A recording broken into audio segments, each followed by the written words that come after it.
Baseado no livro Iniciação Humana e Solar, capítulo 11. Os participantes dos mistérios. Esta é a parte 1 de 3 partes. Os comentários são de Michael Robbins. Voltando ao texto. Os participantes dos mistérios são geralmente conhecidos, e nenhum segredo foi feito sobre o pessoal e os procedimentos gerais. Este tem sido o caso somente desde as grandes revelações oferecidas por HPB Helena Petrovna Blavatsky. Antes de seu trabalho em direção ao fim do século XIX, todo o processo de iniciação era envolto em simbolismo. A ordem maçônica preservou os segredos, mas os nomes do pessoal envolvido no processo não foram discutidos. Busca-se aqui apenas dar o maior senso de realidade aos dados já fornecidos por meio de uma exposição mais completa e uma referência mais precisa aos papéis desempenhados por eles durante a cerimônia. A iniciação é uma realidade vital e factual. É assim para nós? O tibetano escreve para que possa se tornar assim. O indivíduo médio não pensa nesses termos, e ainda assim, na era vindoura, tal pensamento deve se tornar a norma. O que agora é esotérico deve se tornar propriedade comum da mente humana até o fim do século XXI. Nesta fase, o estudante seria sensato em ter em mente certas coisas ao refletir sobre os mistérios aqui abordados. Esse cuidado deve ser tomado para interpretar tudo aqui dado em termos de espírito e não de matéria ou forma. Estamos lidando inteiramente com o aspecto subjetivo ou de consciência da manifestação, e com aquilo que está por trás da forma objetiva. Essa percepção salvará o estudante de muita confusão posterior. Mesmo estudantes de espiritualidade têm uma forte tendência a pensar, não em termos de qualidade, mas em termos de material e forma. Uma das coisas compartilhadas pelas muitas distorções atuais do ensinamento é uma ênfase exagerada na matéria-forma em relação àquelas dimensões da vida às quais as limitações da matéria-forma não se aplicam mais.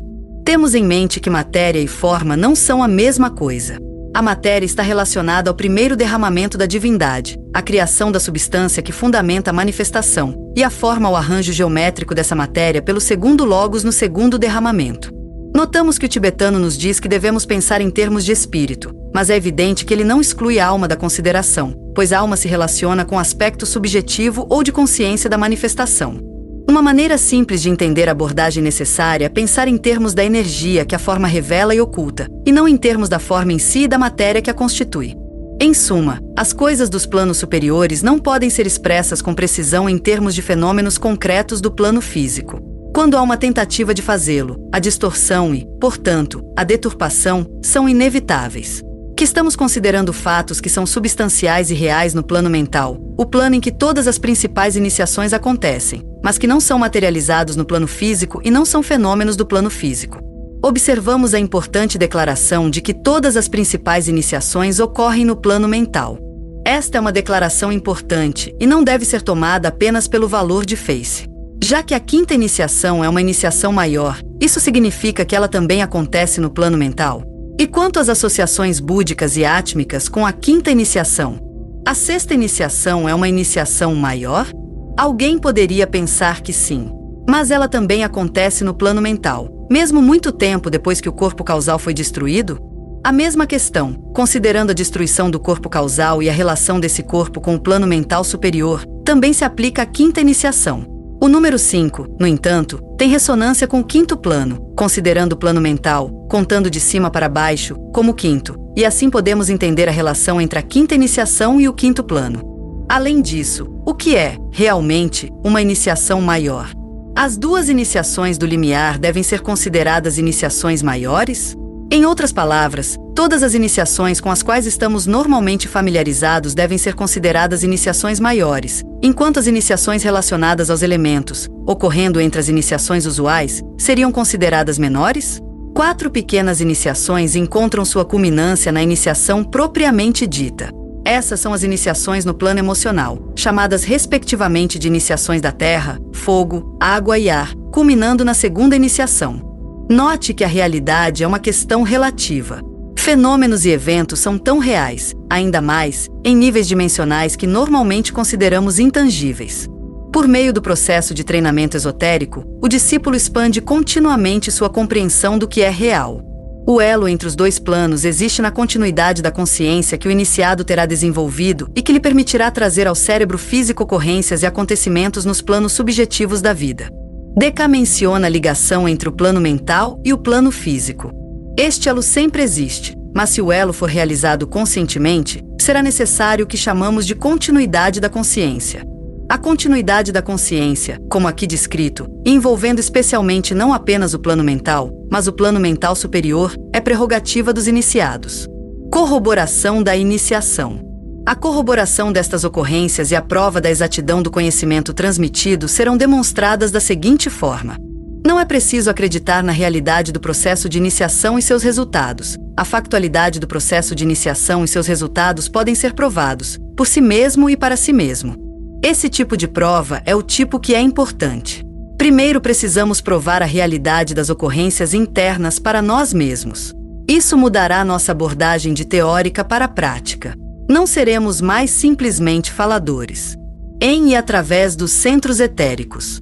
Esses centros serão grandemente estimulados e, através de sua energia inerente aumentada, permitirão que o iniciado realize mais no caminho do serviço do que ele jamais sonhou ser possível. Seus sonhos e ideais se tornam, não possibilidades, mas fatos demonstrativos em manifestação. Chegamos a entender que há uma série de faculdades supernormais relacionadas aos centros, chakras, e seu despertar. Quando os centros permanecem relativamente dormentes ou despertos apenas em um grau normal para a humanidade média, a existência factual dessas capacidades supernormais pode ser imaginada ou teorizada, mas não conhecida. A iniciação é um processo muito bem guardado porque libera grandes potências para o controle do homem. Os centros físicos, como a glândula pineal e o corpo pituitário, começarão a se desenvolver rapidamente, e ele se tornará consciente do despertar dos siddhis, ou poderes da alma, na conotação mais elevada das palavras. Não estamos falando aqui dos siddhis inferiores normalmente desenvolvidos antes que o estágio de inteligência verdadeira seja alcançado. No entanto, através do processo de iniciação, esses siddhis frequentemente adormecidos também podem ser recuperados e usados para propósitos mais elevados. Por meio da iniciação, são principalmente os poderes relacionados aos centros superiores que são ativados. Notamos que os siddhis são poderes da alma, embora frequentemente se demonstrem por meio da personalidade. Existem siddhis superiores que persistem muito depois que a personalidade, como um instrumento para a expressão da alma tríade, não é mais necessária. Devemos entender que se os siddhis devem despertar, então os centros físicos reais devem ser estimulados. A estimulação dos centros etéricos não é suficiente em si mesma, embora a estimulação dos centros etéricos da cabeça por meio da iniciação resultará automaticamente na estimulação dos corpos pineal e pituitário. Ele estará ciente do processo de controle consciente e das manipulações auto-iniciadas dos poderes acima. Ele perceberá os métodos de contato egóico e a direção correta da força. Para o verdadeiro iniciado, a demonstração de tais poderes superiores não acontece continuamente de forma autônoma. Como o iniciado é identificado como uma alma, ou ego, em vez de uma personalidade, esses poderes da alma ficam sob sua direção. Ele pode demonstrar os poderes à vontade. Ocasionalmente, no caso de autos místicos, os poderes da alma irão descer e demonstrar sua presença, sem ser convidado pelo místico, mas sua demonstração ocorre autonomamente, inesperadamente e não de acordo com a vontade do indivíduo em questão. Existem métodos ocultos científicos para promover o contato egóico. Se os siddhis devem ser usados conscientemente, esses métodos devem ser compreendidos e praticados. Implícita nesta seção está a ideia de que os siddhis devem ser regulados e controlados. Eles certamente não devem controlar o homem. O sistema nervoso, através do qual o corpo emocional ou natureza astral funciona, ficará altamente sensibilizado, mas ainda assim forte. Um ponto importante é levantado a respeito do relacionamento entre o sistema nervoso e a natureza astral. É prontamente observado que quando a natureza astral é descontrolada e caótica, o sistema nervoso funciona de forma descontrolada e caótica, e o indivíduo é percebido como nervoso. O nervosismo é realmente uma condição emocional que afeta o sistema nervoso. Notamos que, com relação ao sistema nervoso, sensibilidade e força não são mutuamente contraditórias. O cérebro se tornará cada vez mais rapidamente um transmissor agudo dos impulsos internos. Este fato é de real importância e trará, à medida que sua significância se torna mais aparente, uma revolução na atitude de educadores, médicos e outros, em relação ao desenvolvimento do sistema nervoso e à cura de distúrbios nervosos. O indivíduo médio tem um cérebro relativamente não sensibilizado. O processo de iniciação, no entanto, definitivamente envolve o cérebro, e não apenas os veículos internos. A iniciação é o processo pelo qual faculdades superiores são trazidas à demonstração através do nível mais baixo da matéria. É por isso que a iniciação deve quase invariavelmente ser tomada quando alguém está em encarnação. É importante entender o cérebro não como a origem das faculdades da consciência, mas como um instrumento através do qual tais faculdades podem ser expressas. Essas faculdades preexistem à formação do cérebro. Isso é difícil para pensadores modernos, condicionados pelo materialismo, entenderem. Na educação moderna, nenhuma atenção especial é dada à cultura do sistema nervoso. Uma vez que o sistema nervoso é tão intimamente relacionado ao corpo etérico, e uma vez que o corpo etérico se tornará, nos próximos séculos e sob a influência de Aquário, um grande assunto de pesquisa, um cultivo mais deliberado e correto do sistema nervoso estará em ordem. A compreensão do sétimo raio, que promove o funcionamento suave, harmonioso e bem regulado dos sistemas, também será uma vantagem em relação a este cultivo. Memória oculta. O iniciado finalmente se torna consciente cada vez mais do crescimento daquela lembrança interna, ou memória oculta, que diz respeito ao trabalho da hierarquia e principalmente sua parte no plano geral. Em termos simples, isso significa que o iniciado se lembrará em sua consciência desperta de suas afiliações internas com a hierarquia. Ele também pode começar a relembrar os detalhes de uma cerimônia real de iniciação da qual participou, seja como candidato principal ou como alguém simplesmente presente na iniciação de outro, de grau semelhante ou de grau inferior. Um iniciado não tem permissão para testemunhar a iniciação de alguém de grau superior. Vemos que a memória oculta está relacionada a uma compreensão mais profunda do papel do iniciado no plano divino, aqui chamado de plano geral. Quando o iniciado, que ocultamente recorda, em sua consciência desperta, um fato cerimonial, encontra todas essas manifestações de crescimento crescente e realização consciente em si mesmo, então a verdade de sua segurança interior é provada e substanciada para ele. Nesta sessão, foram dadas evidências pelas quais um indivíduo pode julgar a si mesmo como iniciado. Nenhum indivíduo precisa que outro lhe diga que ele é um iniciado. Cada iniciado deve provar a si mesmo se a iniciação foi ou não factualmente realizada dentro de si mesmo. Se ele não estiver seguro de si sobre a questão, nenhuma garantia oferecida por outro será completamente convincente. Quando se trata de compreensão oculta, todo ser humano deve aprender por si mesmo. Revisamos as evidências de iniciação. A. A estimulação dos centros etéricos. B. Estimulação dos centros pineal e pituitário. C. A sensibilização e fortalecimento do sistema nervoso. D. O surgimento na consciência da memória oculta. Podemos ver que a iniciação é principalmente um estímulo, uma experiência de vivificação ou vitalização interior, e seus resultados em planos inferiores ao plano em que o estímulo ocorreu. Deve ser lembrado que essa comprovação interna não tem valor para ninguém, exceto para o iniciado. Muitos se desviam quando tentam imprudentemente compartilhar suas experiências interiores ao longo dessas linhas. Iniciados não alegam ser iniciados. Suas vidas demonstrarão o fato. O reconhecimento de outros pode seguir, mas não é buscado por meio de reivindicações. Ele tem que provar a si mesmo ao mundo exterior por meio de sua vida de serviço e do trabalho realizado, e assim, despertar de todos os seus associados ao redor um reconhecimento que se mostrará em uma emulação santificada e um esforço árduo para trilhar o mesmo caminho, movido sempre pelo mesmo motivo, o do serviço e da fraternidade, não a autoengrandecimento e aquisição egoísta. O verdadeiro iniciado é um exemplo para os outros. Reconhecendo a qualidade demonstrada da vida do iniciado, outros buscarão imitá-lo, ou seja, seguir seus passos. Notamos que o tibetano fala de uma emulação santificada, o que significa que a tentativa de seguir o exemplo do iniciado será empreendida com motivo correto e não como resultado de egoísmo ou ambição.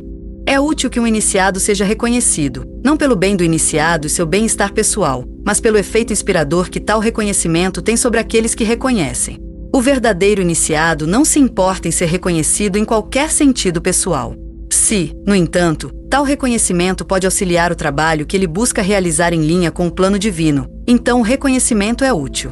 Como o verdadeiro iniciado demonstra altruísmo, não faria sentido que outros tentassem alcançar, por meios egoístas, o estado altruísta do iniciado. O mestre D.K. é muito claro sobre o motivo que deve atuar em nossas aspirações, não autoengrandecimento e aquisição egoísta, mas serviço e fraternidade. O problema da ambição espiritual é real e difícil de evitar nos estágios iniciais da aspiração. O caminho da iniciação é essencialmente um caminho de serviço altruísta, e nenhum motivo egoísta é adequado às realizações espirituais exigidas do iniciado. A alma, o homem interior, ou ego interior, que pensa sempre em termos do todo, não tem motivos como autoengrandecimento ou aquisição egoísta. Também deve ser lembrado que se o acima é verdade em conexão com o trabalho, é ainda mais verdade em conexão com o próprio iniciado. A iniciação é uma questão estritamente pessoal com uma aplicação universal. Ela repousa sobre sua realização interior. O iniciado saberá por si mesmo quando o evento ocorrer e não precisa que ninguém lhe conte sobre isso. Esta é uma declaração de real importância. O iniciado guarda para si a realização autoconfirmada da obtenção interior. A iniciação é da maior importância pela utilidade que gera no iniciado. As mudanças internas e pessoais que ocorreram através do processo de iniciação tornam o iniciado um agente ou representante cada vez mais apto de uma série de vontades superiores, a vontade do mestre, dos diretores da hierarquia, de Sanat Kumara e, finalmente, a vontade do Logos planetário. Em outras palavras, as realizações internas e pessoais têm aplicação em um contexto muito mais amplo do que a esfera estritamente pessoal do iniciado. Por ser iniciado, ele pertence a uma dimensão mais ampla. Ele começa a transcender a localização. Ele se torna um discípulo mundial. Notamos o uso da palavra estritamente, admoestando o iniciado a manter para si mesmo, ou para irmãos de grau semelhante ou superior, somente quando necessário, o que raramente é, a realização interior reconhecida. A discussão sobre realização pessoal muitas vezes desperta competição de personalidade, ciúme ou ressentimento, estados de realização antagônica da alma. Em toda essa discussão, os temas de autoconfiança e autoconselho são enfatizados. O iniciado é altamente autoconfiante. Um mestre se torna um mestre por meio da automaestria. O último sermão do Buda enfatizou a autoconfiança. A expansão da consciência chamada iniciação deve incluir o cérebro físico ou não tem valor. Assim como aquelas expansões menores de consciência que passamos normalmente todos os dias e chamamos de aprendizado de alguma coisa, tem referência à apreensão pelo cérebro físico de um fato transmitido ou circunstância apreendida, assim também com as expansões maiores que são resultado de muitas menores. A praticidade da iniciação é enfatizada. Não é uma questão estritamente de outro mundo, mas é uma manifestação de faculdade superior nos mundos mais densos. Em muitos aspectos, a iniciação não é misteriosa, mas simplesmente uma continuação do processo normal de aprendizagem. O cérebro físico está envolvido no processo de aprendizagem e também no processo de iniciação. A iniciação, vemos, é uma culminação de muitas expansões menores de consciência, cada uma das quais chamamos de aprendizado. É importante desglamorizar a natureza da iniciação. É a culminação de um processo que todos reconhecem e no qual todos podem e participam, a saber, o processo de aprendizado.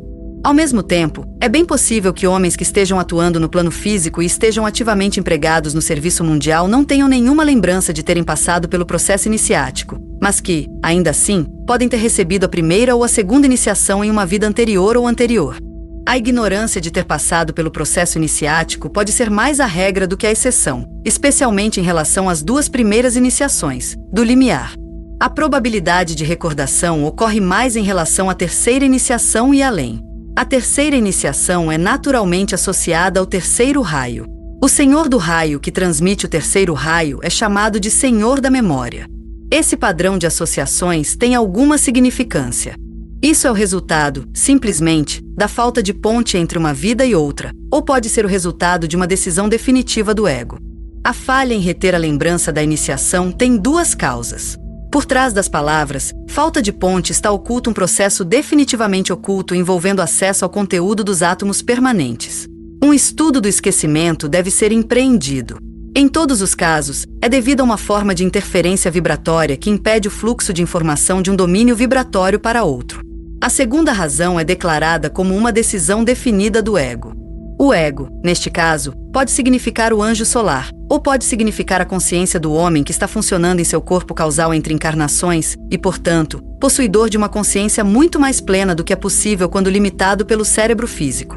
Em muitos aspectos, o ser humano é autodeterminado, mas esqueceu sua própria participação na determinação que ele fez a partir de níveis causais. O indivíduo, quando focado no corpo causal e na presença da consciência do anjo solar, está interessado na melhor, mais rápida e eficiente execução de seu do plano da alma. Desse plano, a personalidade tem apenas conhecimento muito incompleto. Se for visto como mais eficiente induzir o esquecimento da personalidade de realizações anteriores, então o esquecimento é induzido, ou, digamos, a conexão que induziria a lembrança é temporariamente desativada ou obstruída. Certamente o ego tem seus métodos técnicos de fazer isso, dos quais nós, atualmente, podemos saber pouco ou nada. Um homem pode ser mais capaz de eliminar certo karma e realizar certo trabalho para a loja se estiver livre de ocupações ocultas e introspecção mística durante o período de qualquer vida terrena. A ocupação oculta e a introspecção mística, por mais valiosas que sejam por si mesmas, podem servir como distrações da execução necessária de atividades mais mundanas. É muito interessante que um trabalhador parcialmente inconsciente de certos fatos internos e estados internos estabelecidos, possa ser um trabalhador melhor no plano físico, em certas situações. Há muitos entre os filhos dos homens, atualmente, que já receberam a primeira iniciação, e alguns que receberam a segunda, mas que, no entanto, não têm consciência disso. No entanto, seus centros e organização nervosa são provas para aqueles que têm a visão interior. Notamos que em relação à primeira iniciação a palavra muitos é usada, enquanto alguns em relação à segunda. Os números reais estão em posse dos mestres e trabalhadores internos associados a tais assuntos. O importante a perceber é que a segunda iniciação ainda não foi amplamente alcançada. A humanidade ainda está longe de controlar seu corpo emocional. Se a iniciação foi tomada ou não é revelado pelo estado e organização dos centros e sistema nervoso. DK está falando de padrões de organização que só podem ser percebidos por aqueles que possuem a visão interna. Se a expansão da consciência que chamamos de iniciação foi realizada, definitivamente haverá evidências do fato. Se a iniciação é feita pela primeira vez em qualquer vida, a lembrança dela se estende ao cérebro físico. Esta é uma declaração curiosa, e devemos ter certeza de que podemos entender seu significado. A sugestão é que a iniciação pode ser tomada mais de uma vez em uma encarnação, o que foi sugerido em relação à terceira e quarta iniciações, ou à quarta e quinta. Também é possível tomar a segunda e terceira iniciações na mesma encarnação. Nunca é o caso em relação à primeira e segunda iniciações, que são sempre separadas por uma série de vidas. DK está dizendo que iniciações tomadas em vidas passadas podem ser facilmente esquecidas, mas que se o evento iniciático ocorrer na vida presente, ele será lembrado pela consciência trabalhando através do cérebro físico. Parece que é isso que ele está dizendo, mas há outras declarações que parecem contradizer essa ideia. É difícil entender porque se, por exemplo, a segunda iniciação é tomada em uma vida particular e lembrada, a terceira iniciação, se tomada naquela mesma vida, não deveria ser lembrada. Provavelmente, o tibetano não quer dizer isso. DK também pode estar sugerindo a dinâmica da recapitulação iniciática. Em nosso caminho para a tomada de qualquer iniciação além da primeira, as iniciações que precedem aquela ser tomada são recapituladas.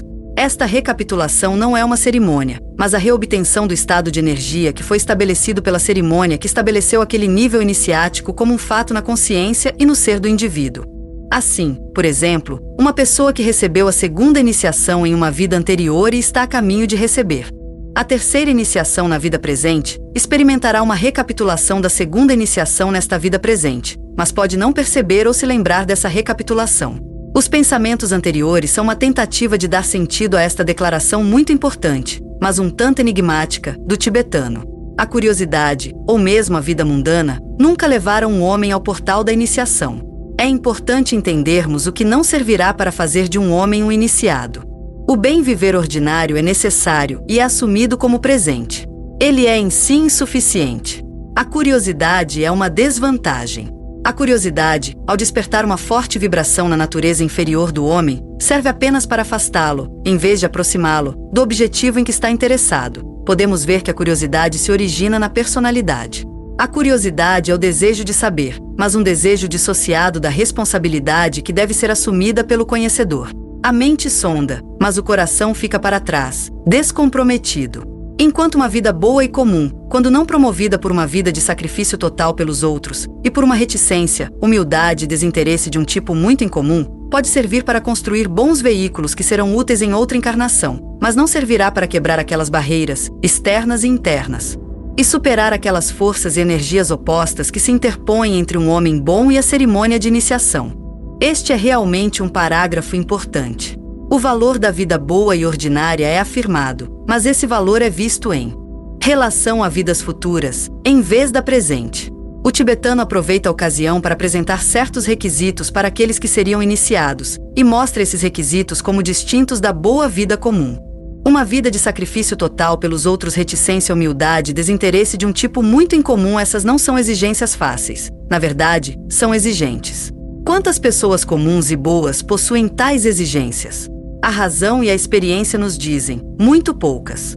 Não só deve haver sacrifício, mas deve haver sacrifício total, sem reservas, e o sacrifício deve ocorrer não para si mesmo, mas para os outros, pois é certamente possível sacrificar muitas coisas, e outras, para atingir os próprios objetivos desejados. Desinteresse está diretamente relacionado à indiferença divina.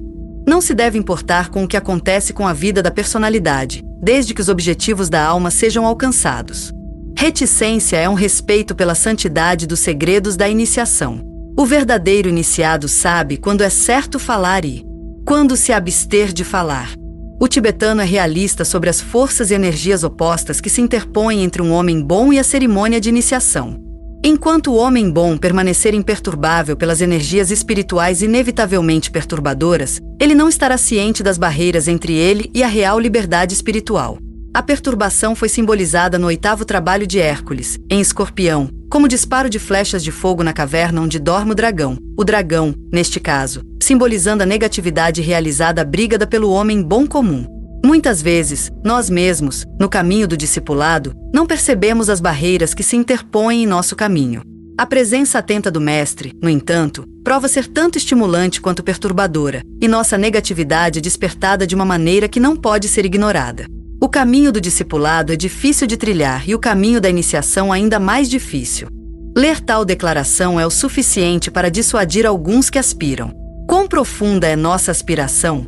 Um iniciado é apenas um guerreiro com cicatrizes de batalha, o vencedor de muitas lutas duramente conquistadas. Houve muitas feridas infligidas na luta com o eu inferior.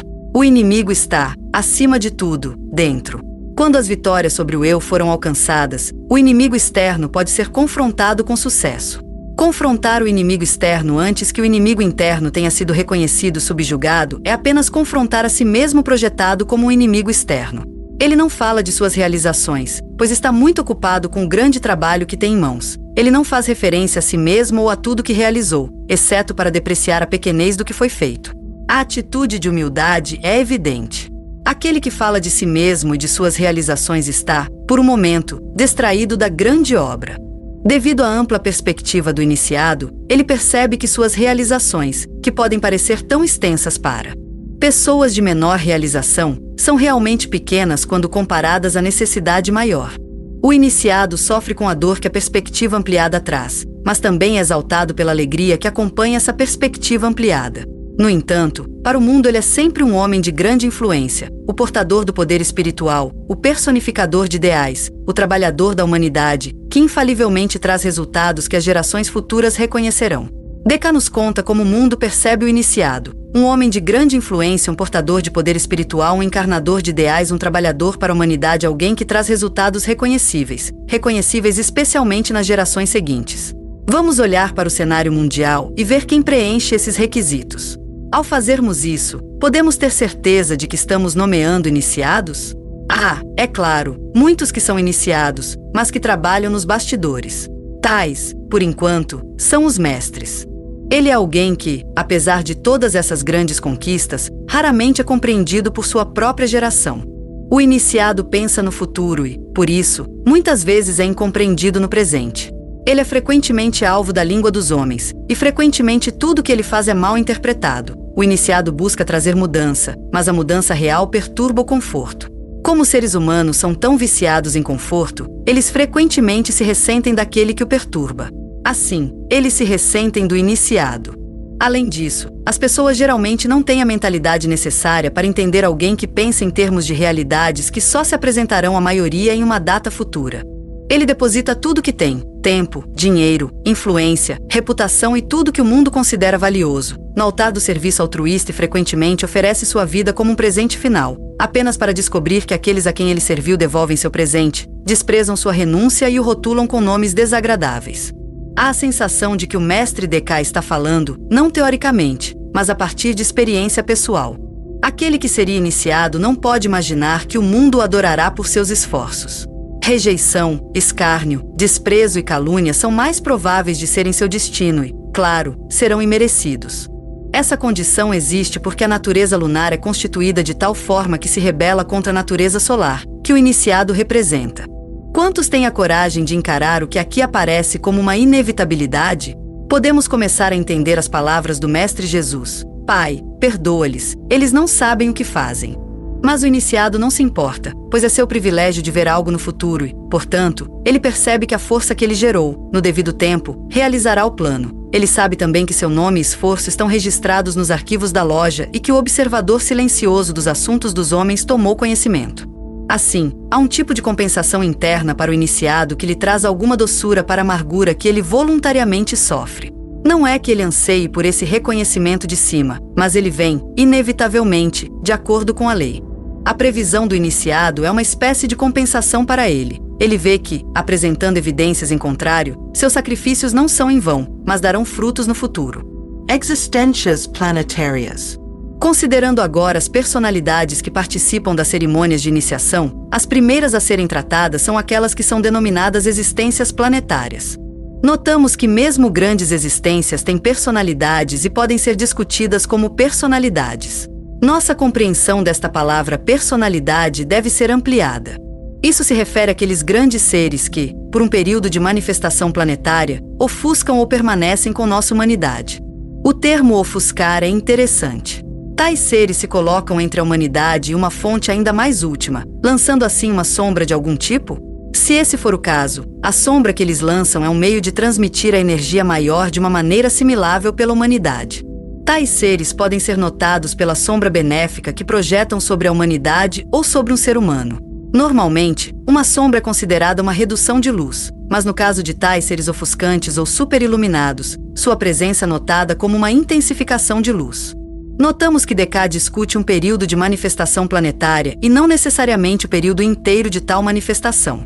Eles não são muito numerosos, pois a maioria dos grandes seres passa de forma constante e crescente para outros trabalhos mais elevados, pois seus lugares podem ser ocupados e suas funções desempenhadas por membros de nossa evolução terrestre, tanto devas quanto humanos. O mestre Descartes está aqui se referindo aos 7 caminhos cósmicos, dos quais apenas um leva, temporariamente, ao serviço à Terra. Parece que a tendência é que cada vez mais grandes seres passem para outros trabalhos mais elevados. O termo grandes pode cobrir uma ampla gama de desenvolvimento de seres planetários. Um mestre é um grande, mas também o é nosso logos planetário, e a diferença de desenvolvimento entre eles é imensa. Parece haver a sugestão de que a maioria dos atuais grandes seres não se originou como membros da nossa evolução terrestre. Se há seres humanos que se originaram na cadeia lunar, também pode haver devas que fizeram o mesmo. Por outro lado, há definitivamente membros da humanidade que são membros da nossa evolução terrestre. Similarmente, assim é sugerido, devas que também representam a nossa evolução terrestre e talvez tenham tido sua origem na cadeia terrestre. Entre aqueles diretamente conectados com nossa loja de mestres em suas várias divisões no planeta, os seguintes podem ser enumerados. O observador silencioso, aquela grande entidade que é a vida informativa do planeta. Parece que, neste contexto, Descartes quer dizer com o termo planeta todo o esquema planetário, e não apenas um globo ou uma cadeia. O termo observador silencioso é usado aqui para indicar o logos planetário. Em outros lugares, um ser menos augusto é indicado por esse termo, a saber, Sanat Kumara. A palavra silencioso revela a profunda identificação do observador com a vontade, com o ser e com a síntese. Também entendemos algo da atenção ininterrupta que o caracteriza. Ele mantém seu olho sobre todos os aspectos de sua criação. Nenhum pardal cai. E que ocupa a mesma posição em relação ao Senhor do mundo, Sanat Kumara, que o ego ocupa em relação ao eu inferior do homem. Esta é uma das analogias importantes. Logos planetário Sanat Kumara igual ego eu inferior do homem. Mas esta não é a única comparação entre o logos planetário e Sanat Kumara a ser encontrada no ensinamento tibetano. Em outro lugar, aprendemos que o logos planetário e Sanat Kumara podem ser considerados como um ser. Em outras referências, Sanat Kumara é comparado à alma e o logos planetário à mônada. Pelo termo ego, neste caso, provavelmente não queremos dizer o anjo solar, mas a identidade do homem, pois essa identidade é realizada dentro do corpo causal. Alguma ideia do alto estágio de evolução deste grande ser pode ser obtida pelo grau análogo de diferença evolutiva existente entre um ser humano e um adepto aperfeiçoado. Descartes está oferecendo a seguinte analogia ou padrão para a compreensão. Logos planetário Sanat Kumara igual adepto aperfeiçoado ser humano normal? Podemos perguntar, o que significa o termo adepto aperfeiçoado? Um mestre da sabedoria é um adepto, mas ele é um adepto aperfeiçoado? Iniciações além da quinta são necessárias para criar o adepto aperfeiçoado? Tal adepto é, Talvez, um ser que tomou a 7ª iniciação ou a 9ª. Se houver justificativa para olhar para um significado estendido de adepto aperfeiçoado, então o abismo entre Sanat Kumara e o Logos planetário pode ser maior e mais profundo do que frequentemente estimado. Embora existam muitas referências contrastando Logos planetário e Sanat Kumara, e confusão pode facilmente resultar por causa dos muitos tipos de comparação, e daquelas referências nas quais eles parecem ser um e o mesmo, finalmente emerge que o Logos planetário é, de fato, um ser mais avançado do que Sanat Kumara. Do ponto de vista do nosso esquema planetário, esta grande vida não tem nada maior, e ele é, no que nos diz respeito, uma correspondência ao Deus pessoal do cristão. Fica claro que o termo observador silencioso, como usado aqui, significa definitivamente o Deus de todo o esquema planetário da Terra. Muitos cristãos são iludidos ao pensar que quando oram a Deus, estão se comunicando com a divindade absoluta. As probabilidades são enormemente contra essa possibilidade. O Logos planetário é tão exaltado em comparação com o ser humano que ele pode facilmente ser concebido como Deus Todo-Poderoso, embora ele seja muito menos que uma partícula subatômica quando comparado ao Logos de todo o universo. Há muitos seres menores que o Logos planetário, que estão atentos, em grau, aos pensamentos e orações dos seres humanos, e pode-se perguntar se tais pensamentos e orações realmente alcançam um ser mais augusto em nosso planeta. No entanto, quem pode dizer que não pode ser assim, de alguma forma que podemos facilmente deixar de entender? Ele trabalha por meio de seu representante no plano físico, Sanat Kumara. Como dito anteriormente, ele, o Logos planetário, também pode estar trabalhando por meio de outra existência, confronte com Iniciação, Humana e Solar 92, que administra a 6ª iniciação, enquanto Sanat Kumara, como hierofante, administra a 3ª, 4ª e 5ª. Praticamente nada é dito sobre esta existência, que é chamada de o sem nome, Iniciação, Humana e Solar 92. Ele pode ser, no entanto, o senhor de nossa cadeia planetária, a 4ª cadeia? Pode ser que Sanat Kumara incorpore ou permeie um globo, que o sem nome incorpore ou permeie uma cadeia, e que o Logos planetário incorpore ou permeie todo o esquema planetário. Quem é o ponto focal de sua vida e energia? Poderíamos dizer, o ponto focal imediatamente eficaz. Ele mantém o mundo dentro de sua aura. Por o mundo entende-se todo o esquema da Terra. As palavras incorpora e permeia também são sugestivas. Esta grande existência só é contatada diretamente pelo adepto que tomou a 5ª iniciação, considerando que Sanat Kumara é contatado no 3º. Pode-se questionar se o observador silencioso é contatado diretamente na 6ª iniciação ou se sua energia é ainda mediada pela existência sem nome mencionada pelo Mestre DK como administrador da 6ª iniciação. E está prosseguindo para tomar os outros 2, o 6º e o 7º. Poderíamos dizer que após a 5ª iniciação, o observador silencioso, Logos planetário, está muito mais consciente do indivíduo, que agora se tornou um mestre. Uma vez por ano, no Festival de Vesak, o Senhor Buda, sancionado pelo Senhor do Mundo, carrega para a humanidade reunida um fluxo duplo de força, aquele que emana do observador silencioso, suplementado pela energia mais focalizada do Senhor do Mundo. Esta é uma informação oculta realmente importante. Normalmente pensamos no Buda como representante de Shambhala, mas ele também carrega uma energia muito mais alta, a do observador silencioso, Logos planetário, uma energia que tem significância para todo o esquema planetário. Recebemos uma maneira de contrastar os 2 tipos de energias, a do observador silencioso e a do Senhor do Mundo. A segunda é mais focalizada, e a primeira, podemos imaginar, é mais penetrante e difusa. Notamos que a energia disponibilizada pelo Buda não é apenas para a hierarquia, mas para uma humanidade reunida. Isso significa que a energia de um ser tão exaltado como o Logos planetário está alcançando a humanidade na época do Festival de Vesak. Esse é um pensamento incrível. Ele derrama essa energia dual em bênção sobre as pessoas reunidas na cerimônia no Himalaia, e delas, por sua vez, ela flui para todos os povos, línguas e raças. Assim, o Logos planetário ou vigilante silencioso alcança toda a humanidade na época do Festival de Vesak. Este festival é verdadeiramente universal no que diz respeito à humanidade. Talvez não seja de conhecimento geral que, em certa crise durante a Grande Guerra, Primeira Guerra Mundial, a hierarquia do nosso planeta considerou quase necessário invocar a ajuda do observador silencioso, empregando o grande mantra pelo qual o Buda pode ser alcançado. Chamou a atenção deste último e buscou sua agência com o Logos planetário. Aprendemos com esta sessão que o Buda tem acesso ao ouvido do Logos planetário. Também aprendemos que a hierarquia pode não se aproximar diretamente deste grande ser, mas requer que o Buda o faça. Também aprendemos que a Primeira Guerra Mundial foi realmente séria, surpreendentemente séria, se o que aqui é dito for considerado verdade. Quando o tibetano fala da Segunda Guerra Mundial, ele não menciona nenhuma invocação do Logos planetário.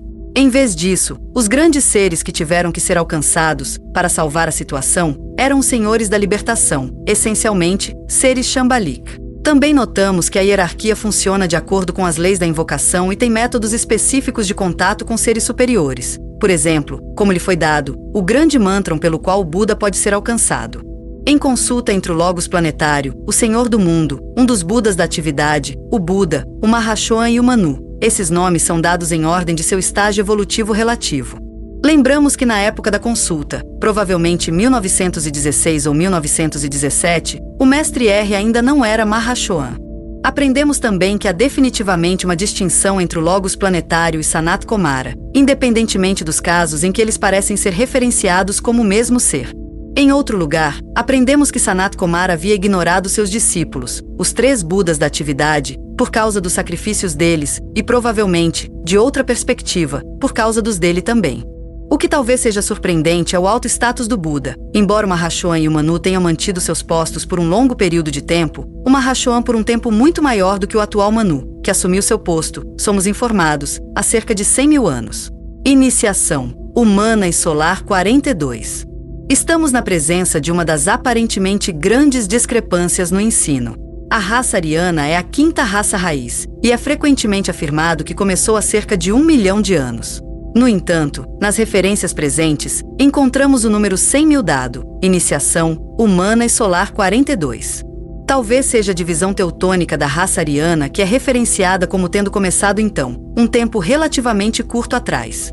Em todo caso, o Mahashohan assumiu seu posto durante a 2ª subraça da 4ª raça raiz, e isso foi certamente há milhões de anos, até mais do que 10 milhões de anos atrás. Quem era o Buda naquela época? Sua então realização era mais alta do que a daquele Mahashohan? Não era. Parece que ele, como Cristo, fez um progresso muito rápido. Na época de sua iluminação, cerca de 2.500 anos atrás, disse que o Buda era o chefe da hierarquia espiritual, portanto em um nível um tanto igual ao Mahashohan. Por quanto tempo ele, o Buda, ocupou esse posto? O posto de Bodhisattva. Provavelmente nem de longe tanto quanto Mahashohan como Bodhisattvas ocupam sua posição por um período muito menor do que Manus ou Mahashohans. Quando Cristo, por exemplo, completar sua obra pela humanidade, ele terá ocupado o posto de Bodhisattva por um pouco menos de 5 mil anos. Na verdade, o Mahashohan que ocupou esse posto antes que o Mestre Hua o assumisse havia alcançado o adeptado na cadeia lunar, o que não era o caso em relação ao Buda. Isso significa que o Buda, se agora mais avançado do que aquele Mahashohan, como dito acima, deve ter feito um progresso muito rápido na cadeia terrestre, a qual ele chegou como um virtual iniciado de 3º grau, e deve ter ultrapassado Mahashohan em termos de desenvolvimento. Eu uso a palavra virtual porque nos é dito que a obtenção do Buda foi equivalente ao 3º grau, mas que as oportunidades para ele tomar a 3ª iniciação não estavam disponíveis para ele na cadeia lunar, ou talvez naquele período na cadeia lunar. Dizem-nos que os Mahashohans podem manter suas posições por várias raças raiz, de modo que seu mandato é, no geral, mais longo do que o de seus 2 irmãos, o Manu e o Bodhisattva. Vemos que há muitos mistérios a respeito do tempo e do desenvolvimento evolucionário que não são fáceis de resolver. Às vezes vemos uma grande figura fazendo um progresso fenomenalmente rápido e, em outras vezes, milhões de anos parecem se passar entre as iniciações. Aprendemos que o Mahashohan que precedeu o Mestre R era um adepto na cadeia lunar. Um adepto era um iniciado do 5º ou 4º grau. Pelo que é dito abaixo, parece ter sido o 4º. Na 3ª cadeia, a cadeia lunar, temos um fato interessante relacionado. Na cadeia lunar, o ponto de obtenção para o indivíduo era o Alhá ou 4ª iniciação, a iniciação que marca a ruptura final com os 3 mundos e a desintegração do corpo egoico. O Mahashohan que precedeu o Mestre R certamente atingiu o 6º grau. Não se pode ser um Shohan sem atingir o 6º grau. Se esse é o caso, então, milhões de anos se passaram desde que ele atingiu o 6º grau. Ele era um adepto na cadeia lunar.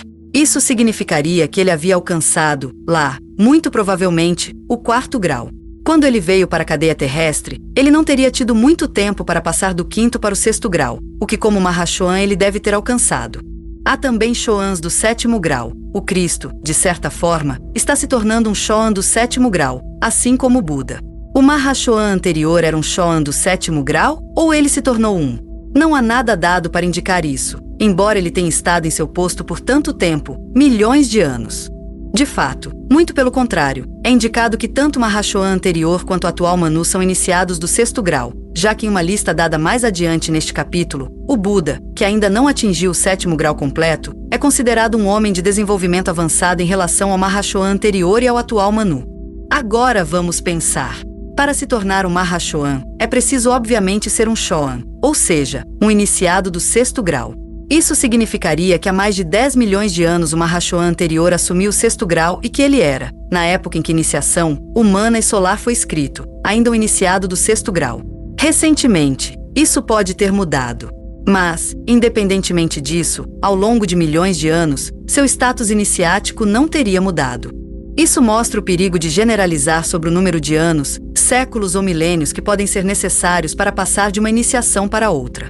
Foi decidido observar os procedimentos um pouco mais antes de interferir no andamento dos acontecimentos, pois o karma do planeta teria sido atrasado caso o conflito tivesse terminado cedo demais. Este princípio tem aplicação geral. Há conflito na vida de cada discípulo e, na verdade, de cada ser humano.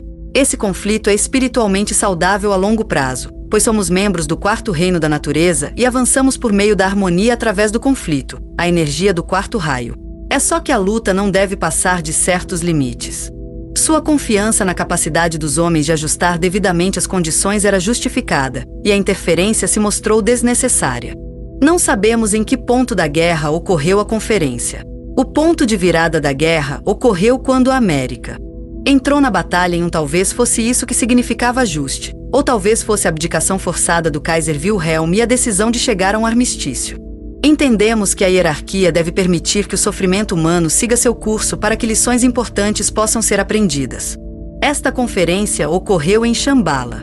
Isto significa que o Logos planetário também estava focado em Shambhala, cujo ponto de tensão é geralmente considerado o foco principal do Senhor do Mundo. Shambhala, enquanto supervisionava o desenvolvimento da guerra, não se envolveu nela. Durante a Segunda Guerra Mundial, houve um tipo de envolvimento de Shambhala, pois o Senhor Buda foi ativo em nome dos representantes entre a humanidade das forças da luz, os aliados e os senhores da libertação, em um ponto, responderam à invocação humana. E ainda no livro Externalização da Hierarquia, página 552, somos informados de que não deve haver uma próxima guerra, significando uma após a Segunda Guerra Mundial, porque Shambhala estaria envolvida, e este nunca foi o caso.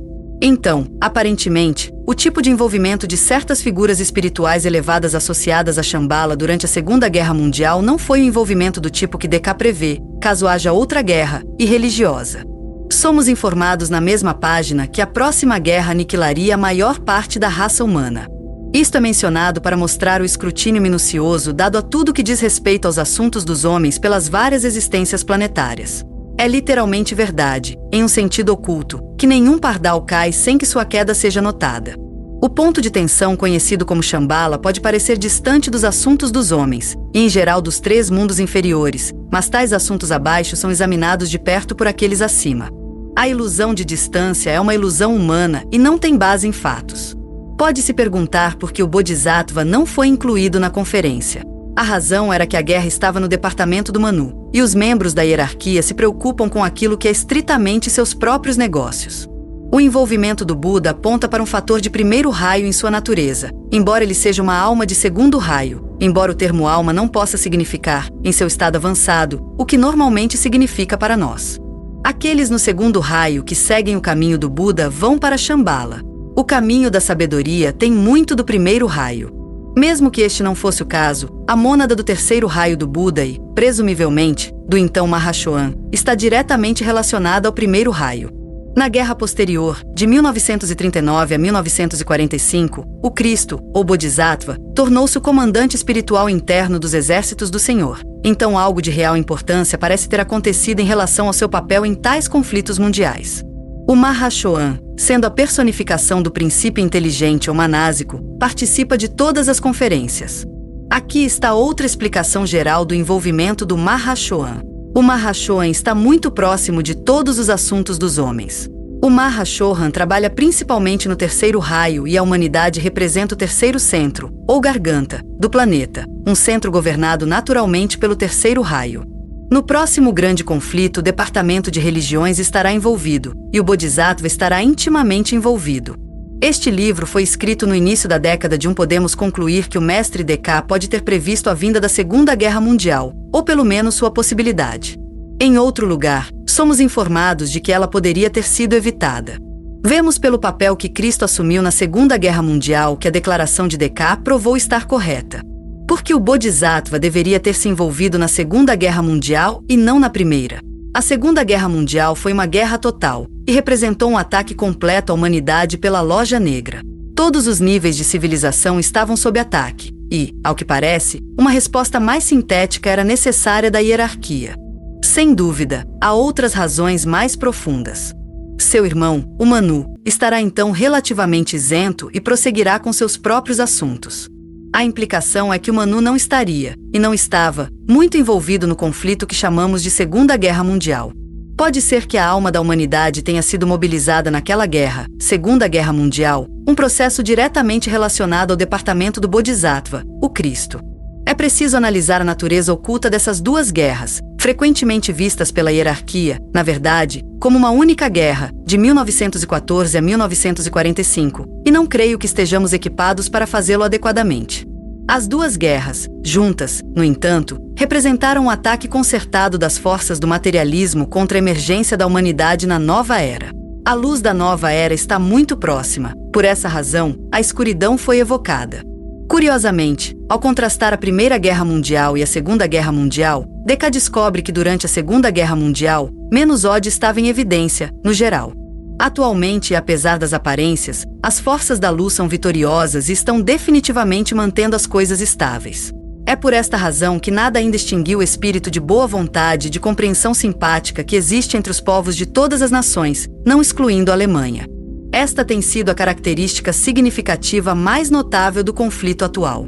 Há pouco ódio ou vingança a ser encontrado, e este fato constitui a diferença entre esta guerra e a última, em 1914. E ainda assim, há a cooperação mais próxima em todos os departamentos, sem perda de energia.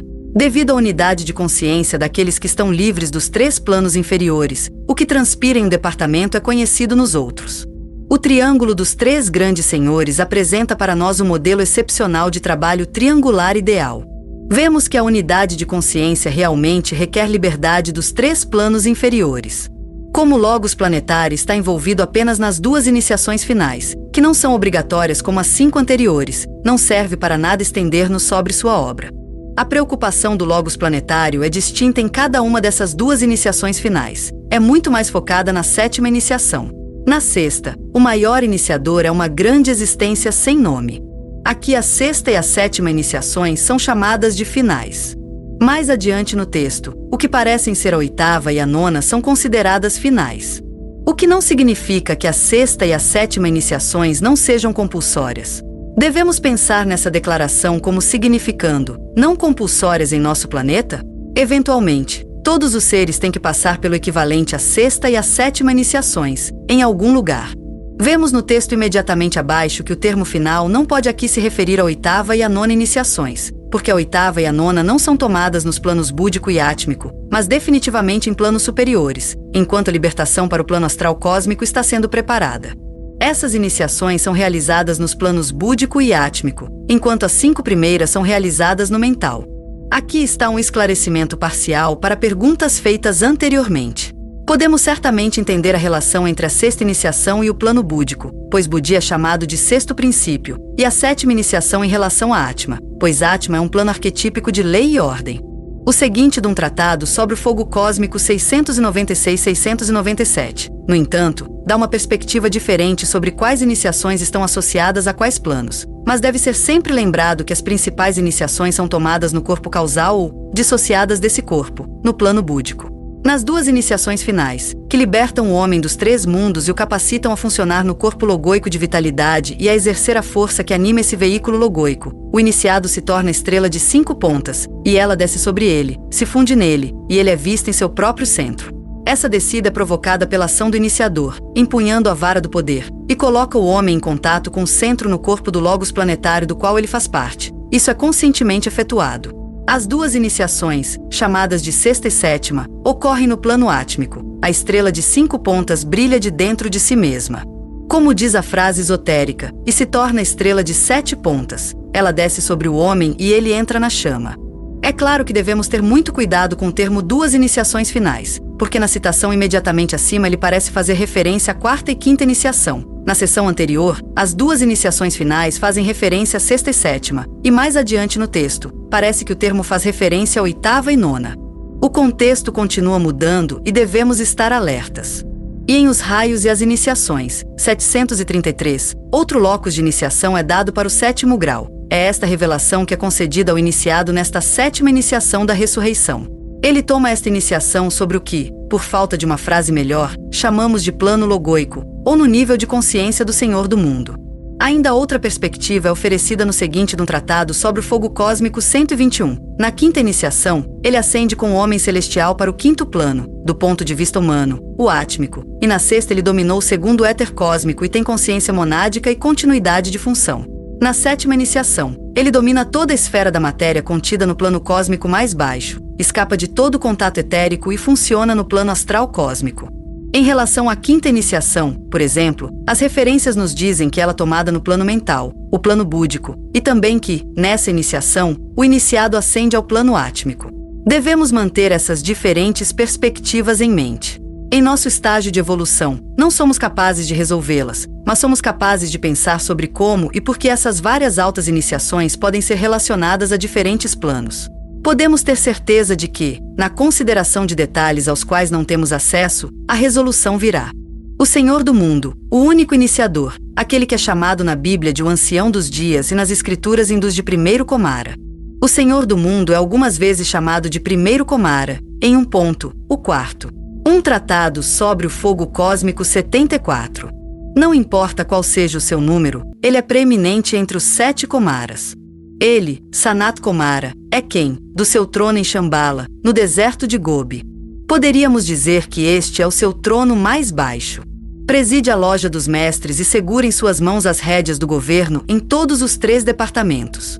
Chamado em algumas escrituras de o grande sacrifício, ele escolheu vigiar a evolução dos homens e devas até que todos tenham sido ocultamente salvos.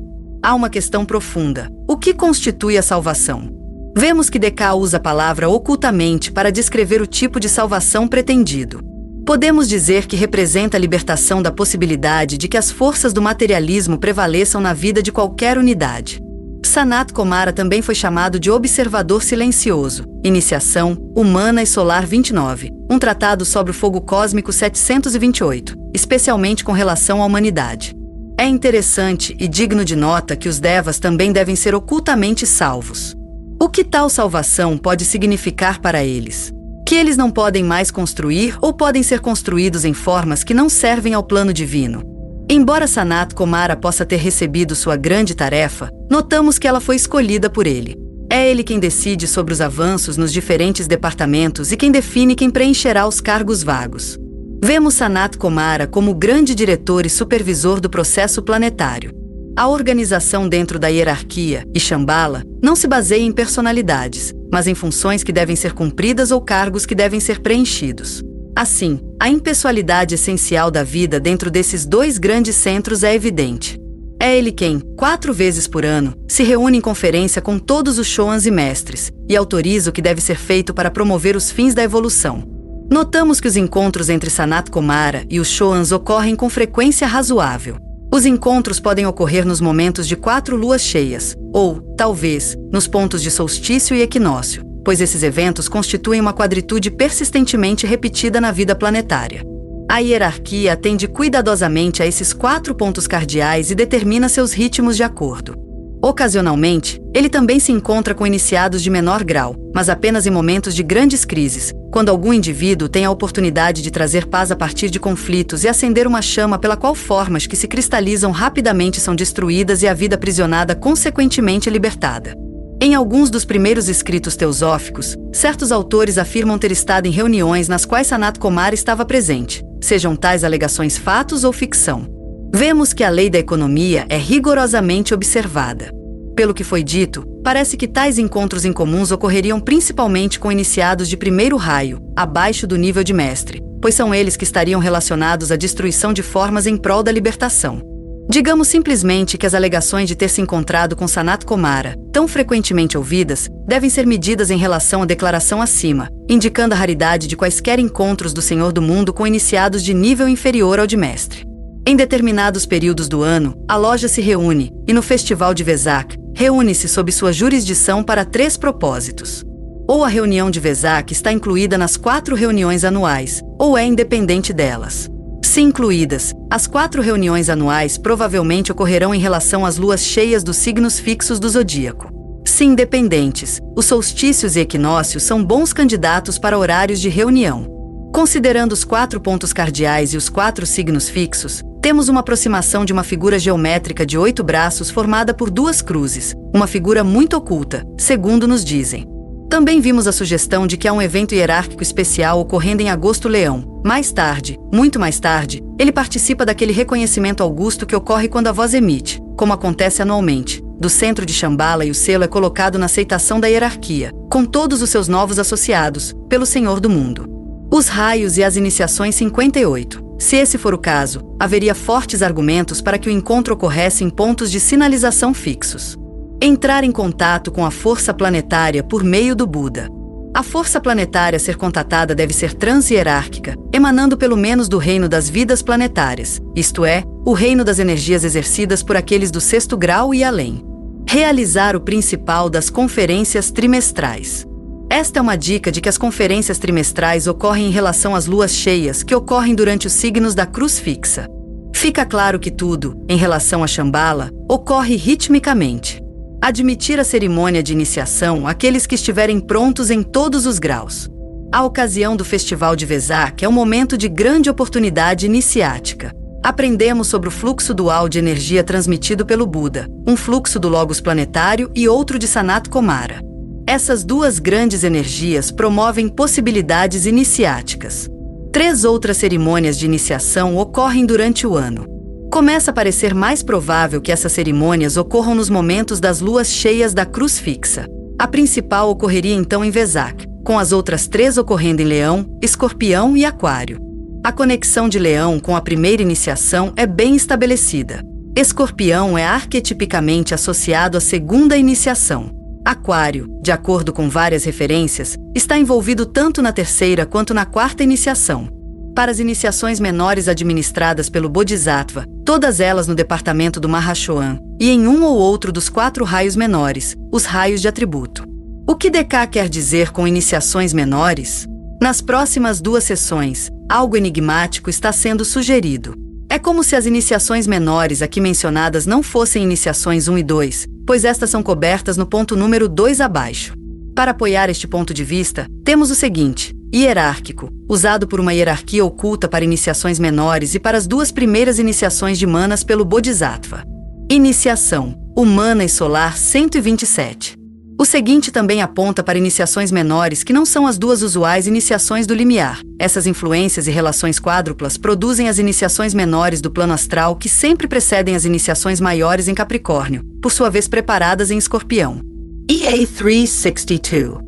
O seguinte, do Cartas de Meditação Ocultista 340, também aponta para iniciações menores que não são as primeiras e segundas iniciações usuais. Elas mesmas, de outra perspectiva, consideradas menores, lembre-se de que o trabalho é gradual e, à medida que a polarização se desloca para cima, o momento de transição de um subplano para outro é marcado por certos testes aplicados à noite, o que se poderia chamar de uma série de pequenas iniciações que eventualmente serão consumadas na segunda grande iniciação, que marca a perfeição do controle do corpo das emoções.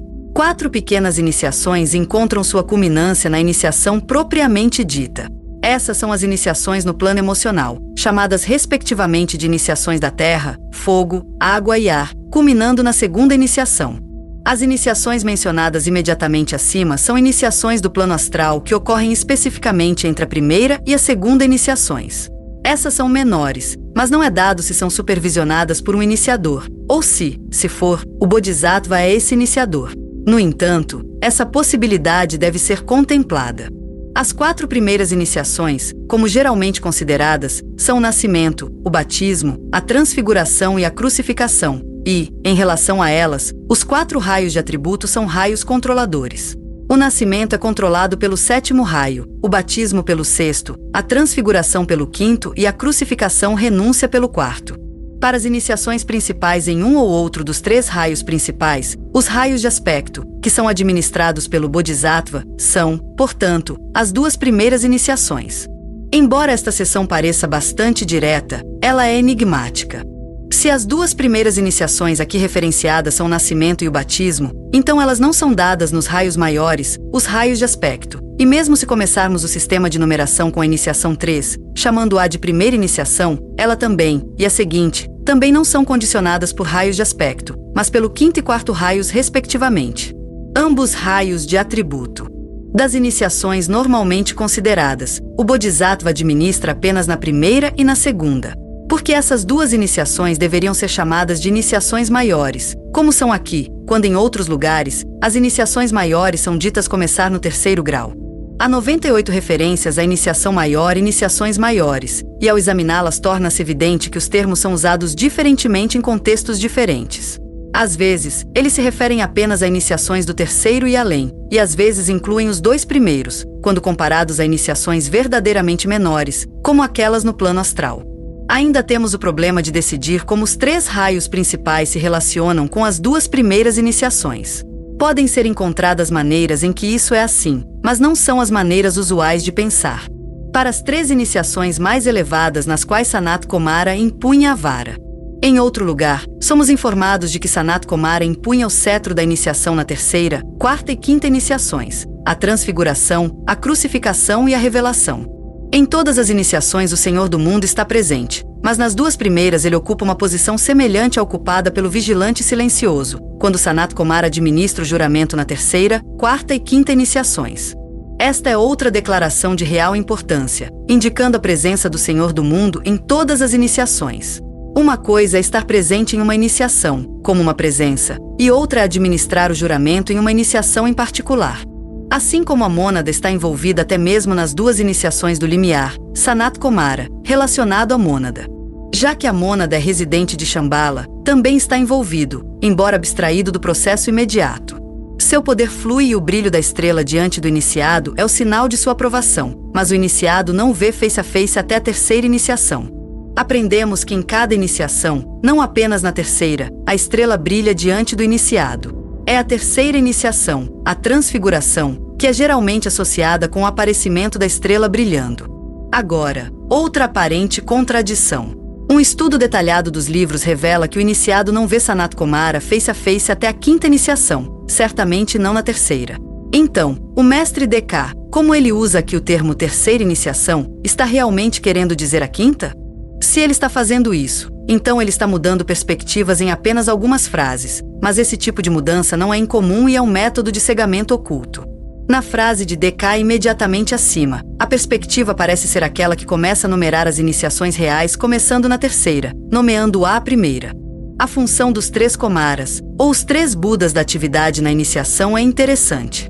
Eles são 3 aspectos do único aspecto, e os pupilos de Sanat Kumara. Qual é o um aspecto do qual os Budas da atividade são 3 aspectos?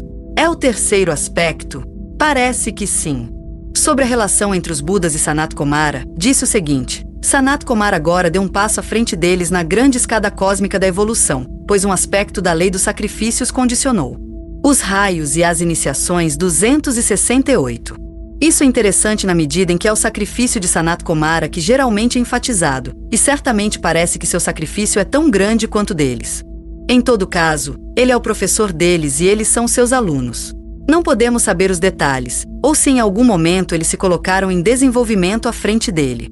Embora suas funções sejam muitas e variadas, e digam respeito principalmente às forças e energias da natureza, e à direção das agências de construção. Essas funções indicam principalmente o 3º raio. Eles têm uma conexão vital com o requerente da iniciação, na medida em que cada um deles incorpora força ou energia de um ou outro dos 3 subplanos superiores do plano mental. As 3 primeiras iniciações envolvem os subplanos superiores do plano mental. Na primeira iniciação, se não antes, no caso do homem avançado que ainda não é um iniciado de 1º grau, o corpo causal é transferido para o 2º subplano. Na 3ª iniciação, a força do 3º aspecto da tríade espiritual, transmitida através do átomo permanente manásico, torna-se especialmente eficaz. Se estivéssemos nos perguntando por que ou como os raios de aspecto poderiam estar relacionados às duas primeiras iniciações, sobre as quais o Cristo como Bodhisattva preside, esses raios de aspecto estão relacionados aos subplanos envolvidos nessas iniciações. O subplano 3 está relacionado ao terceiro raio, o subplano 2 ao segundo e o subplano 1 ao primeiro.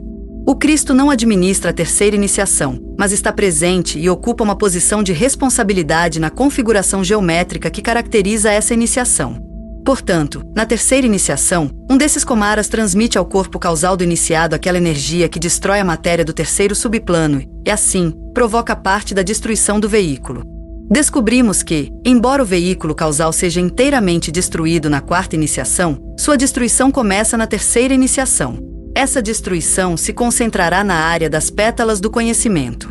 No entanto, não se pode dizer que as pétalas do conhecimento são inteiramente destruídas na terceira iniciação, pois o lótus egóico completo brilha em toda sua glória logo antes de sua destruição no quarto grau.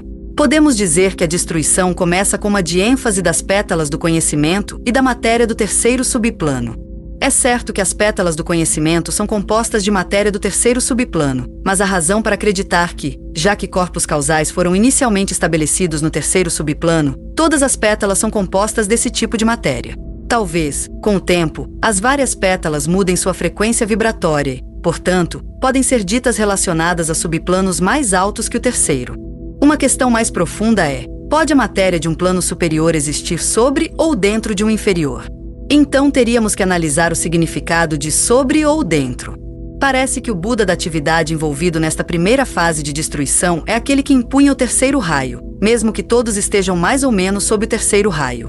Após a terceira iniciação, mesmo que as pétalas do conhecimento não sejam completamente destruídas, o seguinte nos diz algo sobre a mudança que ocorre. As pétalas do conhecimento, não sendo o assunto da atenção deste fogo central no devido tempo, cessam de ser ativas. O conhecimento é substituído pela sabedoria divina e as pétalas do amor têm suas forças igualmente absorvidas.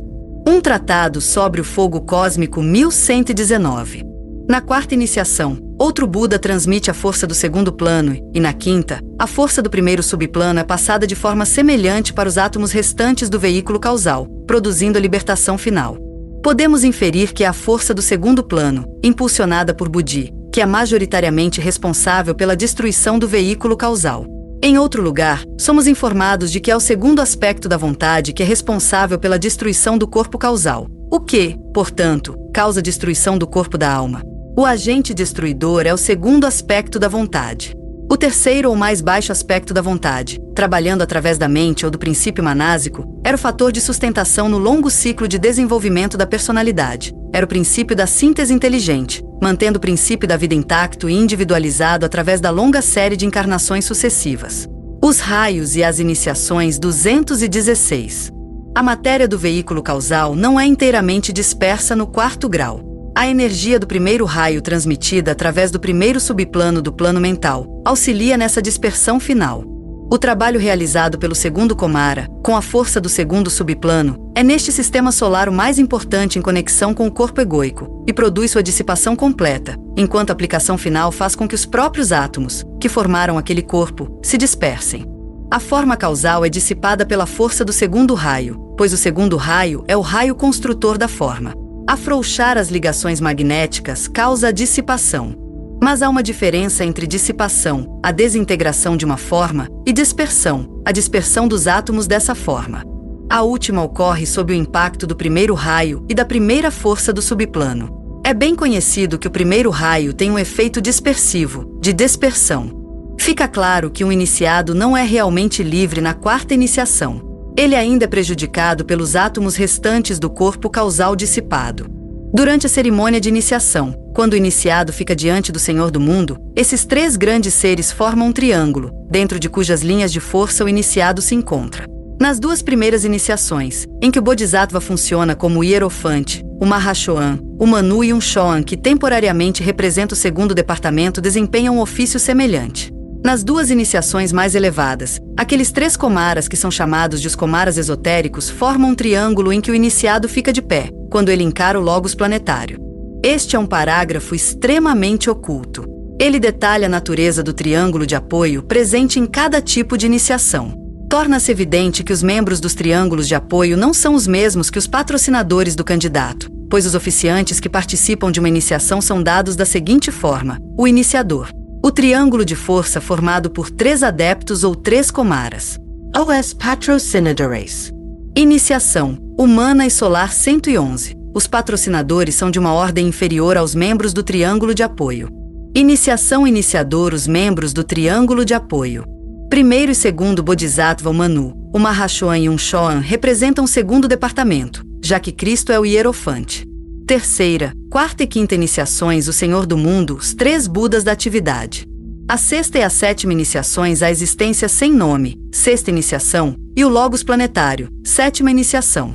Os 3 Komaras esotéricos. Neste parágrafo, descobrimos que a existência sem nome que preside a sexta iniciação não é mencionada, e que o Logos planetário é dito, aqui, que preside tanto a sexta quanto a sétima. Embora se diga que os Komaras esotéricos ocasionalmente mudam de posição com aqueles que agora são os Budas da atividade, neste parágrafo, parece evidente que os Komaras esotéricos mantêm um cargo ou posição mais elevada do que os 3 Budas da atividade, que, relativamente, podem ser considerados Komaras esotéricos. Esses fatos são transmitidos para ensinar 2 coisas. Primeiro, a unidade do método. Segundo, que o truísmo como em cima, assim embaixo é um fato oculto na natureza. Vemos que a cada ascensão em processo, uma semelhança de geometria é preservada. Nas 2 iniciações finais, muitos membros da hierarquia que são, se assim podemos dizer, extraplanetários e que funcionam fora do globo físico denso e etérico do nosso planeta, participam, mas uma enumeração mais rigorosa é desnecessária. As 2 últimas iniciações, somente neste contexto, podem ser consideradas a 8ª e a 9ª. Devemos discriminar os termos 2 iniciações mais elevadas de 2 iniciações finais. Uma leitura cuidadosa das seções imediatamente acima requer isso. Pelo menos uma definição do termo extraplanetário é claramente dada. Refere-se àqueles que funcionam fora do globo físico denso e etérico do nosso planeta. O termo extraplanetário poderia, no entanto, referir-se àqueles que funcionam fora dos limites do esquema planetário.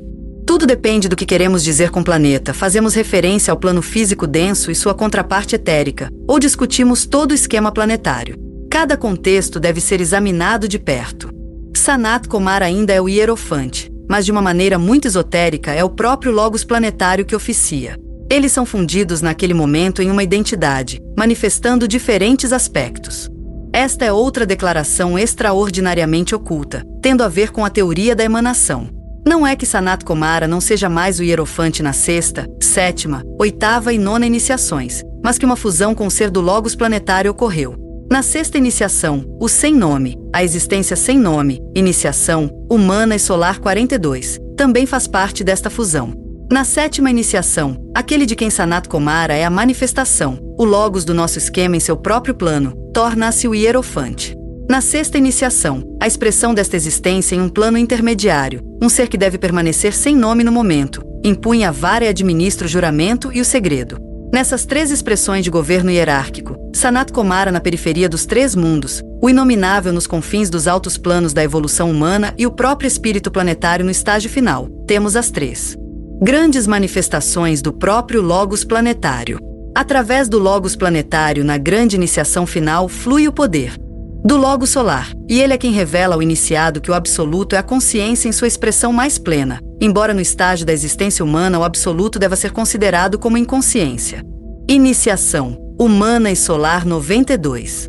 A fusão aqui discutida só poderia ser operativa se Sanat Kumara e a existência sem nome fossem considerados emanações do Logos planetário. Outras presenças ainda mais elevadas podem ofuscar o Logos planetário nas iniciações finais. Pode-se inferir que, de alguma maneira, o Logos solar pode estar envolvido, e, de fato, na seção recém-citada, isso é declarado. Dizem-nos que quando seu trabalho for concluído para a humanidade durante a Era de Aquário, o Buda e o Cristo passarão diante do Senhor do Mundo, e presumivelmente completarão a 7ª iniciação. A informação apresentada imediatamente acima explica como é que o Senhor do Mundo, fundido com o Logos planetário, ainda pode ser considerado o hierofante naquela alta iniciação. Basta dizer, para concluir esta breve declaração, que a formação de um iniciado é um assunto com efeito duplo, pois envolve sempre a passagem de algum adepto ou iniciado para um grau superior ou para outro trabalho, e a entrada sob a lei de algum ser humano que está em processo de realização. A natureza abomina o vácuo. A ascensão de um auto-iniciado atrai um iniciado de menor realização para cima. Todo avanço atrai aqueles abaixo para cima. Vemos que nossa ascensão não é deixada inteiramente aos nossos próprios esforços, mas que somos auxiliados por uma espécie de sucção espiritual ascendente. Posições vagas devem ser preenchidas. Portanto, é algo de grande importância, envolvendo atividade de grupo, lealdade de grupo e esforço unido, e muito pode depender da sabedoria de admitir um homem a um alto cargo e a um lugar nas câmaras do conselho da hierarquia. Deca ilustra que a formação de um iniciado é um processo de grupo que afeta e envolve muito mais indivíduos do que o próprio iniciado. Devemos certamente sentir um profundo senso de responsabilidade ao percebermos o processo interdependente por meio do qual os iniciados são feitos e pelo qual todos avançam. Os chefes de departamento. O Manu. O Bodhisattva. O termo sugere um equilíbrio alcançado, sattva. O equilíbrio é búdico por natureza e característico do segundo raio. O Cristo, como príncipe da paz, tem muito de Libra em sua natureza. Talvez esse signo astrológico possa ser relacionado à natureza equilibradora do ofício de Bodhisattva. O coração tem asas, o calor alado é muito relacionado tanto ao Bodhisattva quanto à Libra. O Mahashohan. Como foi dito, esses três grandes seres representam a triplicidade de toda manifestação e podem ser expressos da seguinte forma, lembrando que tudo isso lida com a subjetividade, portanto, com a evolução da consciência e principalmente com a autoconsciência no homem. Somos sempre avisados para não materializar excessivamente nossa conceituação. Consciência, o Manu, o Bodhisattva, o Mahashohan, aspecto da matéria. Aspecto do espírito. Aspecto da inteligência. Forma vida-mente. O não-eu, o eu, a relação entre corpo, espírito, alma. As correspondências nesta tabela variam de outras correspondências frequentemente apresentadas. Geralmente, espírito e vida estão relacionados ao primeiro aspecto da divindade. O segundo aspecto é considerado o aspecto relacionado e o terceiro aspecto tem uma associação material. Mas nesta apresentação, o triângulo revolveu. O Manu e seu grupo estão associados à matéria, não eu e corpo, o que é, de certa forma, adequado, pois o Manu determina a evolução da forma racial. Há muita similaridade entre o Mahashohan e Mercúrio, a estrela da inteligência, é um planeta relacional. Inteligência é relacional. O segundo aspecto está associado à mais pura subjetividade. Isso é especialmente verdade em nosso segundo, ou quinto, sistema solar. Esta tabulação mostra o segundo e o primeiro aspectos como os grandes pares de opostos, espírito e matéria, e o terceiro aspecto como o princípio mediador. De uma certa, se não última, perspectiva, isso é concebível e justificável. No coração de cada átomo de substância, Budi deve ser encontrado. Embora o segundo aspecto seja o aspecto da construção da forma, ele pode facilmente, neste momento, ser visto como relacionado ao aspecto do homem que é menos condicionado pela forma. De uma perspectiva dualística simples, não tripla, os raios 1 e 3 representam a forma e o raio 2, o conteúdo. Ou, em palavras que tratam estritamente da realização autoconsciente. Política, religião, ciência. Crenças do governo, civilização. Raças, crenças, educação. Não há nada de surpreendente na tabulação imediatamente acima, exceto que a educação é colocada em relação ao terceiro aspecto, onde, de fato, ela pertence de uma perspectiva. No entanto, lembremo-nos de que o professor é encontrado no segundo raio. Assim como lemos na linha que contém política, religião e ciência, ler nas outras duas palavras também pode ser revelador. Todos os seres humanos pertencem a um ou outro desses três departamentos, e todos são de igual importância, pois espírito e matéria são um. Todos são tão interdependentes, sendo apenas expressões de uma vida, que o esforço para expressar as funções dos três departamentos em forma tabular é passível de levar ao erro. Muitas vezes parece razoável priorizar, hierarquizar, o primeiro, segundo e terceiro raios, mas, em última análise, não é razoável fazê-lo. Eles são, na verdade, todos uma coisa só. Somos lembrados de que cada um dos três aspectos deve ser encontrado com os outros dois, fazendo uma divisão 9 vezes maior no total. Os três grandes senhores cooperam estreitamente no trabalho, e esse trabalho é um só, assim como o homem, embora seja uma triplicidade, é uma unidade individual. O tibetano está falando da indissolubilidade essencial de todas as trindades. O ser humano é uma forma através da qual uma vida ou entidade espiritual se manifesta e emprega a inteligência sob a lei evolutiva. Portanto, os grandes senhores estão intimamente conectados com as iniciações de uma unidade humana. Eles estão muito ocupados com assuntos maiores e com atividades de grupo para ter qualquer relacionamento com o homem até que ele esteja no caminho probatório.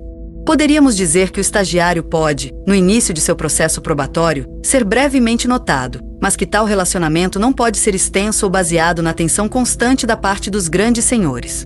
Quando ele, por seu próprio esforço, chega ao caminho do discipulado, o mestre específico que o supervisiona informa ao chefe de um dos 3 departamentos. Isso depende do raio do homem, que ele está se aproximando do portal da iniciação e deve estar pronto para o grande passo durante tal e tal vida.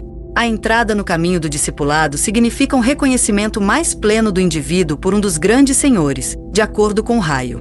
A implicação aqui é que o discipulado é equivalente à preparação para a iniciação. A cada vida, e mais tarde a cada ano, um relatório é feito, até o último ano no caminho da provação, quando relatórios mais próximos e frequentes são entregues. Há uma frequência intensificada de relatórios. É aqui sugerido que os relatórios podem ser feitos várias vezes durante o último ano no caminho da provação. Concluímos disso que o escrutínio sobre o candidato proposto se torna cada vez mais intenso durante os últimos anos que levam ao último ano, durante o qual é mais intenso. O período aqui mencionado é provavelmente posterior à primeira iniciação, pois antes de um homem ser um discípulo aceito, ele está no caminho probatório. No entanto, o caminho probatório também pode ser trilhado antes do primeiro grau. Alguém certamente deve ser testado antes que o primeiro grau se torne possível. Esse grau exigirá relatórios, cédulas e patrocinadores. Qual é realmente o significado do último ano no caminho da provação? Em diferentes contextos, o caminho da provação pode significar coisas diferentes. Este ano final significa, neste contexto, o ano antes do qual a iniciação deve ser tomada? Parece que sim. Mas em outros contextos entendemos que o caminho probatório se estende até a aceitação como um discípulo aceito. Essa aceitação não ocorre na iniciação, mas começa, geralmente, não antes do meio do caminho entre a primeira e a segunda iniciação. Durante este último ano também, o nome do candidato submetido à loja, e depois que seu próprio mestre faz um relatório sobre ele, e seu registro é brevemente resumido, seu nome é votado, e patrocinadores são arranjados. Esses procedimentos são vagamente refletidos nos procedimentos das atuais lojas maçônicas. Parece que estamos lidando com a regra e para candidatos, que deve ser revisada em termos das informações fornecidas, ou implícitas, sobre relatórios, votação e patrocínio. Durante a cerimônia de iniciação, os fatores importantes são o iniciador, o triângulo de força formado por 3 adeptos ou 3 comaras. Os patrocinadores.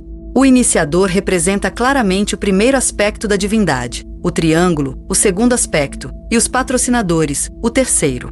No caso das 2 primeiras iniciações, 2 mestres ficam de pé, um de cada lado do requerente, dentro do triângulo. Há, no total, 7 participantes, o que é significativo a o candidato à iniciação. B. 2 mestres atuando como patrocinadores. C. O triângulo de apoio proteção guardião. No caso do iniciado em qualquer uma das 2 primeiras iniciações, o Manu, o Mahashoan e um Shoan no segundo raio, mestre KH, muito provavelmente, D. O iniciador, o Cristo, na terceira, quarta e quinta iniciações, o Mahashoan e o Bodhisattva desempenham a função de padrinho. Nesta iniciação, o triângulo de suporte formado pelos 3 Budas da atividade. Podemos nos perguntar por que o Manu foi deixado de fora desta imagem. Na sexta e sétima iniciações, 2 grandes seres, que devem permanecer anônimos, permanecem dentro do triângulo esotérico. Os iniciadores na sexta iniciação são o sem nome, sexto, e o Logos planetário, sétimo. O hierofante, nos foi dito, ainda é, aparentemente, e de acordo com algum texto anterior, Sanat Kumara, mas ele é permeado e fundido pelo sem nome e pelo Logos planetário. Percebemos que os patrocinadores no 6º e 7º graus devem ser mais altos em classificação do que o Bodhisattva e o Mahashoan. Isso significa que tais patrocinadores devem ser iniciados do 7º grau ou além. Pode ser que 2 dos Budas da atividade sirvam como patrocinadores, talvez o segundo e o terceiro Buda, com os 3 Kumaras esotéricos formando o triângulo de apoio? Isso é simplesmente especulação. O status iniciático de progressão necessário se manteria. Além disso, em vários mapas, vimos como os 3 grandes senhores e suas funções refletem os 3 Budas da atividade e suas funções. O trabalho dos patrocinadores é passar através de seus corpos a força ou energia elétrica que emana da vara da iniciação. Essa força, por meio de radiação, circula ao redor do triângulo e é suplementada pela força dos 3 guardiões. Ela passa então pelos centros dos patrocinadores, sendo transmitida por um ato de vontade ao iniciado. Esta é uma descrição muito clara da circulação de forças durante o processo de iniciação. A seguinte tabulação pode esclarecer o processo pelo qual a energia circula. A. O iniciador B. A vara da iniciação C. Os 3 guardiões, mais a adição de sua força D. Os patrocinadores, e particularmente seus chakras, provavelmente certos chakras, dependendo da iniciação que está sendo tomada. Uma transferência intencional de força dos patrocinadores para. E o iniciado, uma questão profunda diz respeito à relação entre o iniciador e a vara. A energia iniciadora emana da vara ou do iniciador, ou de uma combinação de ambos. Já foi dito o suficiente em outras partes deste livro sobre a loja dos mestres e sua relação com o requerente da iniciação, enquanto o trabalho do próprio iniciado foi igualmente abordado. Esse trabalho não é desconhecido para os filhos dos homens em todos os lugares, mas permanece até agora um ideal e uma possibilidade distante.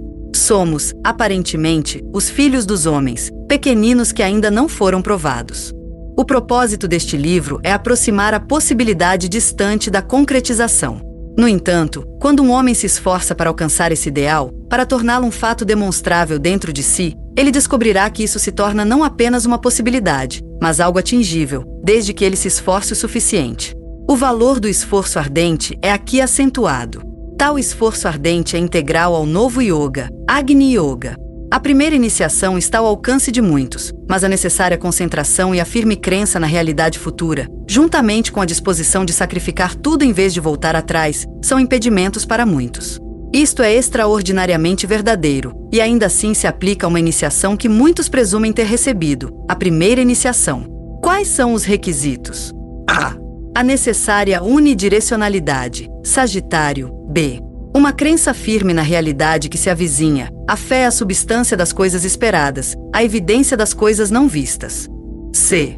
Uma disposição de sacrificar tudo em vez de voltar atrás. Considero todas as coisas como perda, para que eu possa ganhar a Cristo. Paulo, devemos saber onde estamos em relação a tais requisitos. Não deixemos que nosso zelo esmoreça. O fogo corretamente direcionado e suficientemente intenso nos levará aonde precisamos ir. Se este livro não servir a nenhum outro propósito além de estimular alguém a um esforço renovado de fé, ele não terá sido escrito em vão. O mestre Descartes, em várias ocasiões em suas encarnações recentes, parece ter tido muito do 6º raio, e isso é aqui demonstrado. A palavra espora é tão importante, com suas associações sagitarianas. Temos um veículo, um cavalo, um corcel, uma personalidade, e ele tem que ser esporado. Ainda não vemos a totalidade do objetivo, mas se acreditarmos verdadeiramente e agirmos de acordo com nossa crença, tocaremos aquilo em direção ao qual estamos nos esforçando. Renovemos o nosso esforço de crer, reconhecendo a sua indispensabilidade. Ao comentário 12.